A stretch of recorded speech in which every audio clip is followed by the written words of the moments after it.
आज दो बच्चों की किडनैपिंग की ऐसी कहानी बताऊंगा आपको। आज से तकरीबन 1.5 महीना पहले 4 सितंबर को रामगढ़ से अलवर के लिए एक 11 साल की लड़की और 13 साल का लड़का, जो आप हमारे फ्रेम में देख रहे हो, इस लड़के का नाम है शैलेंद्र और 11 साल की लड़की कशिश उनका नाम था। रामगढ़ से बस में बैठते हैं वो और अलवर के लिए जाते हैं। अलवर से एक कोचिंग सेंटर में वो जाते हैं और वहां पर वो एग्जाम एक देते हैं। घर पे आते टाइम जो कोचिंग सेंटर था उससे निकलने के 10 मिनट बाद रास्ते में एक अनजान व्यक्ति उनको माइंड वॉश करता है। इनका ही पानी लेकर उसमें कुछ मिला देता है और दोनों पानी पीने के बाद में लड़का और लड़की अपने होश खो देते हैं और उनको अलवर से उसी दिन शाम को 6 बजे ट्रेन में बैठा के दिल्ली लेकर जाता है।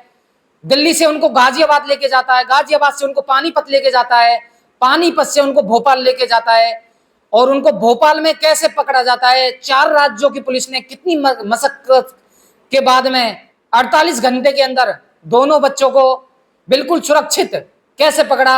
आज मैं आपको कहानी उनके लड़के के ताऊजी से कहानी को आपको सुनाएंगे। वीडियो में बने रहना, वीडियो पूरी देखना, बहुत अच्छी वीडियो है। और आपको बच्चों को कैसे आपको सुरक्षित करना है और आपके बच्चों की आपको कैसे देखरेख करनी है, इस वीडियो में आपको सब कुछ पता चल जाएगा। नमस्ते जी, मेरा नाम रामचरण शर्मा है। मैं रामगढ़ रहता हूँ। बात ये थी कि करीब 12 बजे ये घर से जाते हैं एक कोचिंग सेंटर में एंट्रेंस एग्ज़ाम देने के लिए। तो हम ये लड़का कई बार अलवर जा चुका है, तो हमने जाने के लिए छूट दे रखी थी जो कि हमें नहीं देनी थी, ये गलत था, लेकिन हमने इनको जाने के लिए छूट दे रखी थी। तो ये जाते हैं 12 बजे यहाँ से। 1 बजे से 1:30 बजे के आसपास इनका एग्ज़ाम था। एग्ज़ाम देने के बाद जैसा कि बच्चों ने हमें बताया है, तो वहाँ से बाहर निकले हैं। बाहर निकले के बाद ये कुछ दूर जाकर बैठ गए, थक गए थे तो बाहर जाकर बैठ गए। बैठने के बाद इनके पास पानी की बोतल थी और एक बैग था जिसमें इनकी किताबें वगैरह थी। मेरी सिस्टर की लड़की जो कशिश है, जो इसके साथ थी, वो यहाँ पे आई थी। हाँ, वो यहाँ पे आई हुई थी। हमने उसको इसलिए जाने दिया कि चले एक से भले दो। दोनों बहन भाई यहाँ से चला। हाँ, तो उसके बाद ये पानी की बोतल थी। तो ये जब बैठे थे तो इनके पास कोई अनजान व्यक्ति आया। उसने कहा, भैया आपकी पानी की बोतल में से पानी पी लूँ क्या मैं? तो इन्होंने मानव धर्म की वजह से उसको पानी की बोतल ऑफ़र कर दी और उसने फ़ोन पे बात करते हुए थोड़ी सी दूर जाके पानी पिया। पानी में पता नहीं उसने कुछ मिलाया क्या किया, तो वापस बोतल इनको दे दी और वो वहीं बैठ गया, इनसे कुछ दूर बैठ गया। बैठने के बाद जब उसने देखा कि बच्चे पानी पी रहे हैं तो वो इनको लेकर रेलवे स्टेशन पे चला गया। जब इन्होंने अपना होश खो दिया तब उनको रेलवे स्टेशन पे ले गया। ले जाने के बाद पूरी कहानी आपको बच्चों ने सुनाई है? हाँ, ये कहानी हमको बच्चों ने सुनाई है। जो भी है, इन्होंने बच्चों ने जो बताया है मैं वही आपको बता रहा हूँ। उसके बाद जैसा बच्चों ने बताया कि पहले वो दिल्ली लेकर गए। दिल्ली ले जाने के बाद इनको रात को वहाँ से बंगला साहिब गुरुद्वारे में गए हैं। रात को ये वहाँ रुके हैं। लड़की ने रात को मौका पाकर, जैसे उसको कुछ होश आया तो उस मौका पाकर उसने किडनैपर के दूसरे फ़ोन से, किडनैपर एक फ़ोन से अपनी सेटिंग बिठाने में लग रहा था या बात करने में लग रहा था, लड़की ने दूसरे फ़ोन से अपनी सहेली जो कि मथुरा में रहती है उसको कॉल किया। उसको कॉल करने के बाद उसने फ़ोन छीन लिया। छीनने के बाद वो सिम तोड़कर और वहीं फेंक दी। अच्छा। ये घटना करीब रात को 12:30 बजे के आसपास की है जब इन्होंने कॉल किया था। कॉल करने के बाद यहाँ तक तो हमें पता था कि क्या है क्या नहीं है, जैसा बच्चों ने बताया, लेकिन जो इनकी आगे कहानी मैं आप बताता हूँ। फिर ये वहाँ से करीब सुबह 5 बजे के आसपास ये इन बच्चों को लेके गाज़ियाबाद पहुँचा है। गाज़ियाबाद पहुँचने के बाद ये पानीपत गए हैं। पानीपत के बाद ये भोपाल गए हैं। टाइमिंग का वीडियो बहुत लंबी हो जाएगी, इस वजह से टाइमिंग का मैंने शॉर्ट कर दिया है। अच्छा। तो जब ये घटनाक्रम था इन बच्चों के साथ का, और अब जो मेरे साथ यहाँ घटित हुआ, जैसे जैसे हमने इनको खोज के लिए क्या क्या किया वो मैं आपको बताऊंगा। हम यहाँ पे आसपास ढूंढने के बाद मैंने अलवर में अपने फ्रेंड्स को कॉल किया कि भाई वहाँ पे देखो बच्चे वहाँ गए थे। तो उन्होंने सब कुछ ढूंढा, सब जगह तलाश किया, लेकिन बच्चे हमें नहीं मिले। हमें 7:45 तक बच्चे नहीं मिले, बच्चों की कोई सूचना नहीं थी हमारे पास। उसके बाद हम रामगढ़ थाने में गए। रामगढ़ थाने में हमें जो भी महानुभाव मिले उनसे हमने रिक्वेस्ट किया कि साहब हमारे बच्चे ऐसे ऐसे गायब हैं घर से, क्योंकि हमें पता तो था नहीं क्या हुआ है इनके साथ, क्या नहीं हुआ है। तो जैसा हमें समझ में आया वैसा हमने उनको बताया। इनका हुलिया, इन्होंने जो पहन रखा था, वो सब कुछ बताने के बाद एक तहरीर टाइप की करवा के हमने तो इनका पता लगाने की कोशिश की पुलिस के द्वारा। पुलिस ने एफआईआर के लिए मना कर दिया। पुलिस ने कहा कि 24 घंटे से पहले मिसिंग की एफआईआर नहीं लिखते हैं हम, और अभी कोई एफआईआर आपकी नहीं होगी। तो पुलिस ने केवल पीसीआर को सूचना कर दी। पीसीआर ने पता नहीं देखा नहीं देखा, क्या किया हमें नहीं मालूम। हमें रात को 10:30 बजे तक कोई भी सूचना नहीं मिली कैसी भी। 10:30 बजे जो मेरी सिस्टर की लड़की है, सिस्टर है, वो मथुरा में रहती है। हमने सोचा कि हो सकता है वो बिना बताए हुए मथुरा निकल गए हों, चले गए हों, घूमने के लिए चले गए हों। तो हम यहाँ से करीब 10:30 बजे मथुरा के लिए, मैं और मेरी बुआ का लड़का, हम दोनों अपनी गाड़ी से 4 तारीख की रात की बात है, करीब 10:30 पौने 11 बजे हम मथुरा के लिए रवाना हुए। रवाना होने के बाद हम जैसे आगे चले तो गोवर्धन से पहले हमारी गाड़ी के ब्रेक फेल हो गए। जब गाड़ी के ब्रेक फेल हुए तो हमें अंदेशा हुआ कि हमारे साथ बहुत कुछ गलत होने वाला है, बहुत बुरा होने वाला है, जो परमात्मा हमें इस चीज़ के संकेत दे रहा है। फिर हम वहाँ से जैसे तैसे अपनी गाड़ी को धीरे धीरे करके गोवर्धन तक पहुँचे। वहाँ पे हमने ब्रेक ऑयल डाला, कैसे लीक हुआ हमें नहीं पता। तो हम जैसे तैसे मथुरा पहुँचे। वहाँ पहुँचने के बाद हम मथुरा में होटलों में, रेलवे स्टेशन, बस स्टैंड, सब जगह गए, लोगों से पता किया कि ऐसे बच्चे आए हैं क्या। दुकानदारों से, जो भी वहाँ था, जो भी खुला मिला हमें उनसे हमने पूछा, लेकिन वहाँ पे हमें कोई भी सूचना नहीं मिली। जो उनके फ्रेंड सर्कल था वहाँ पे पता किया कि बच्चे कहीं क्या पता यहाँ पे आए हों, लेकिन जब पता किया तो वहाँ पर भी बच्चे नहीं पहुँचे। जो उसकी एक सहेली थी, उसके जिसके पास उसने रात को कॉल किया था किडनैपर के फ़ोन से, वो लड़की अपना घर ऑफ करके, बंद करके वो वहाँ से निकल चुके थे। उन्होंने घबरा गए थे वो, उन्होंने सोचा कहीं कोई बात हमारे ऊपर ना आ जाए। जब हम उनके घर पे गए तो उनके घर पे ताला लगा हुआ था। हमने उनको फ़ोन किया तो उसने एक बार कॉल उठाया और उसने कहा कि अंकल मेरे को इस पचड़े में मत घसीटो, मैं कुछ नहीं जानती, बस मेरे पास फ़ोन आया था, इतना ही पता है मेरे को, और आगे का मेरे को नहीं पता। उससे हमने किडनैपर के नंबर ले लिए। वो नंबर हमारे पास थे, लेकिन हम नंबर का करते क्या हमें समझ नहीं आ रहा, स्विच ऑफ आ रहा था। तो उसके बाद हमने मथुरा थाने में गए सुबह 6 बजे के आसपास। तो वहाँ हमने जब बताया कि ऐसे ऐसे उसकी लड़की के पास कॉल आया है, हमारी मदद कर दो, हो सकता है उस लड़की के पास कोई क्लू हो, कुछ हो जिससे हमारे बच्चे मिल जाएं। उन्होंने हमसे साफ इनकार कर दिया कि सर हम कुछ नहीं कर सकते, इसमें आपके राज्य की पुलिस ही आपकी मदद कर सकती है, हम कुछ नहीं कर सकते। अच्छा।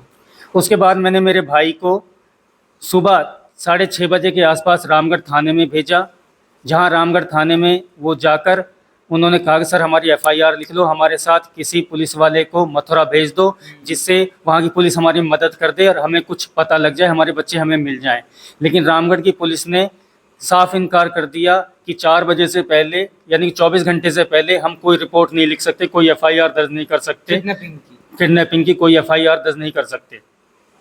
पुलिस हमारी मदद करने को तैयार नहीं थी। हम रो रहे थे, बिलख रहे थे अपने बच्चों के लिए, लेकिन कोई सुनवाई नहीं थी।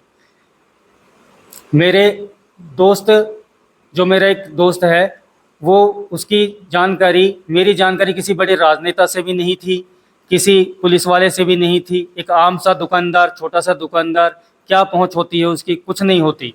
तो मैं बस केवल रोने के अलावा कुछ भी नहीं था मेरे पास। तो मैंने उसमें मेरे दोस्त से कहा कि तेरी जानकारी जय भाई साहब से है, देख ले अगर वो कुछ मदद कर दें मेरी। तो उसने एक बार में ही हाँ कर दी और उसने कहा कि ठीक है मैं जय भाई साहब से बात करता हूँ। उन्होंने जय भाई साहब को कॉल, जय आहूजा जी, उनको कॉल करके घटनाक्रम बताया कि क्या क्या हुआ है। तो उन्होंने बिना विलंब किए रामगढ़ थाने में फ़ोन किया और कहा कि उनकी तुरंत एफआईआर लिख ली जावे और उनकी जो कार्रवाई है तुरंत चालू कर दी जावे। नहीं, ना तो मैं उनको जानता ना वो मेरे को जानते। आपने डायरेक्ट ही बात की? डायरेक्ट मैंने मेरे दोस्त को अच्छा, कॉल अच्छा, किया, अच्छा। मेरे दोस्त के थ्रू ही उन्होंने मेरी मदद की। तो उन्होंने फिर बाद में मेरे से बात की कि बेटा क्या क्या हुआ है मुझे बताओ। तो मैंने जैसा भी था उनको बताया कि साहब मेरी कोई सुनवाई नहीं कर रहा, मैं मथुरा में हूँ इस टाइम, यहाँ की पुलिस तो मदद नहीं कर रही है, रामगढ़ की पुलिस भी हमारी मदद नहीं कर रही है।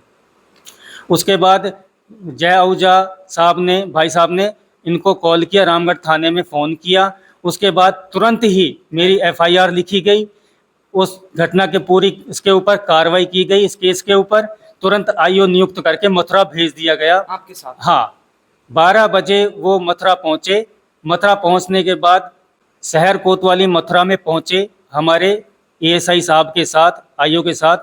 तो उनकी सुनवाई भी नहीं हुई, हमारे आईओ भी वहाँ पे केवल खड़े खड़े रहे और उनसे कहा कि राजस्थान की पुलिस हमारी मदद नहीं करती और हम किस बेस पे किसी को उठा ले, ऐसा कुछ भी नहीं हमारी। तो पुलिस वाले ने कहा कि हमारी यहाँ पे कोई मदद नहीं होगी, कुछ नहीं हो सकता।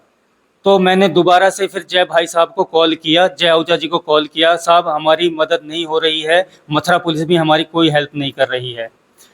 उसके बाद जय भाई साहब ने किसको कॉल किया किसको नहीं कॉल किया मुझे नहीं पता।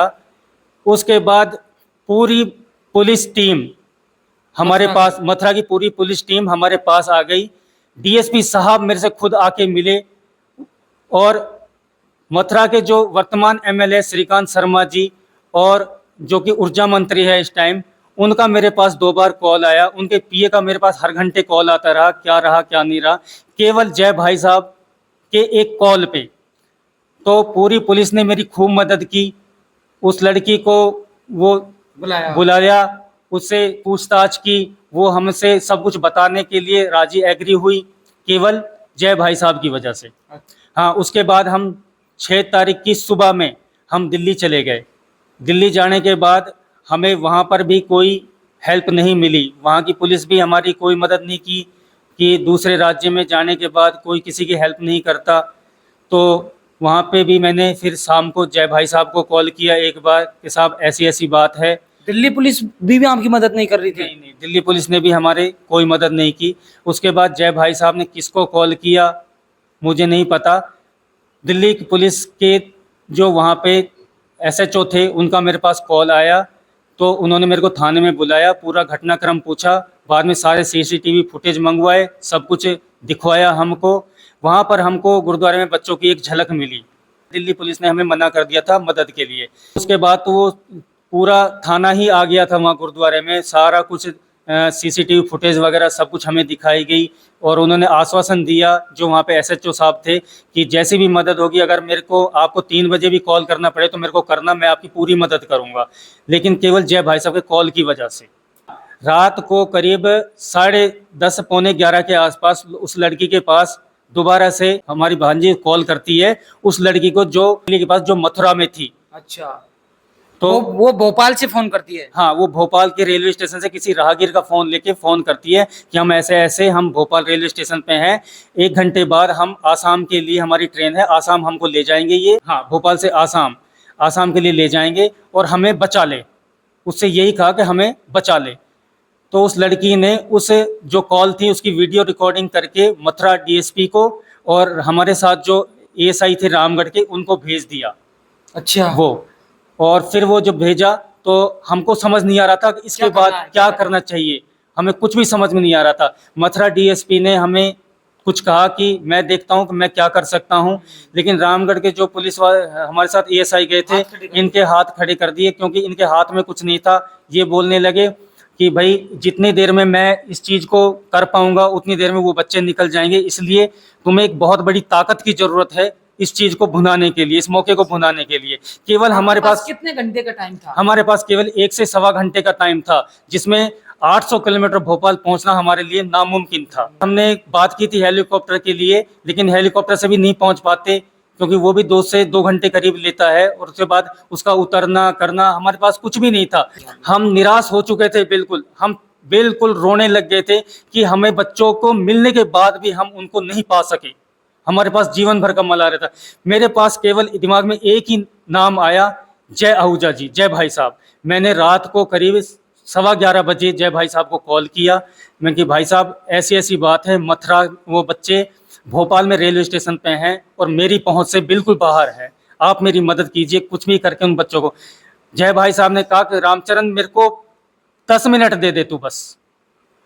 10 मिनट बाद करीब 15 मिनट बाद मेरे पास वहां से आरपी पुलिस इंचार्ज का कॉल आता है कि आपके बच्चे मिल गए। जय भाई साहब ने क्या किया, कैसे किया, मुझे नहीं पता।